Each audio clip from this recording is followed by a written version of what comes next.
নমস্কাৰ, আজি আপোনালোকক দেখুৱাম আধাৰ কাৰ্ডৰ লগত পান কাৰ্ড কেনেকৈ লিংক কৰা হয়। প্ৰথমতে ব্ৰাউজাৰ এটা ওপেন কৰি ল'ব। তাত টাইপ কৰিব ই ফিলিং। মই টাইপ কৰিলোঁ। এয়া আহি গ'ল। প্ৰথম লিংকটোত ক্লিক কৰিব। তাৰপাছত অলপ স্ক্ৰল কৰি তলত যাব। দ্বিতীয় অপশ্যন যিটো আছে লিংক আধাৰ, তাত ক্লিক কৰিব। এয়া মই ক্লিক কৰিলোঁ।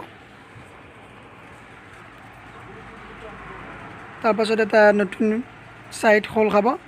তাত প্ৰথমটোত পান কাৰ্ডৰ নম্বৰ লিখিব, দ্বিতীয়টোত আধাৰ নম্বৰ লিখিব, তৃতীয়টোত আধাৰ কাৰ্ডৰ মতে যি নাম দিয়া আছে সেইটো লিখিব, আৰু চতুৰ্থতে আপোনাৰ এটা মোবাইল নম্বৰ বহাই দিব, যিটোত OTP যাব পাৰে। মই মোৰ ডিটেইলছখিনি ফিল কৰি লওঁ।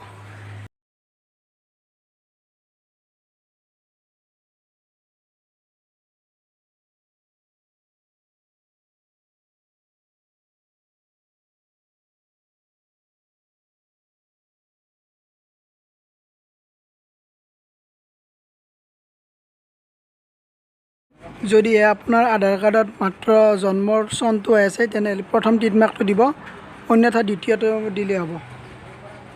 তাৰপাছত লিংক আধাৰত ক্লিক কৰিব। এটা নতুন পেজ খোল খাব আৰু তাত OTP আহিলে আপোনালোকে অপেক্ষা কৰিব।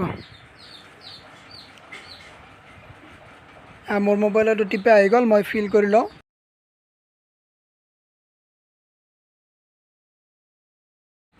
OTP ফিল কৰাৰ পাছত তলত গৈ ভেলিডেট আধাৰত ক্লিক কৰিব।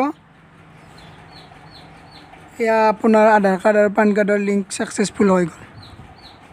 ভিডিঅ'টো চোৱাৰ বাবে ধন্যবাদ। ভিডিঅ'টো লাইক, কমেণ্ট আৰু চেনেলটো ছাবস্ক্ৰাইব কৰিবলৈ নাপাহৰিব।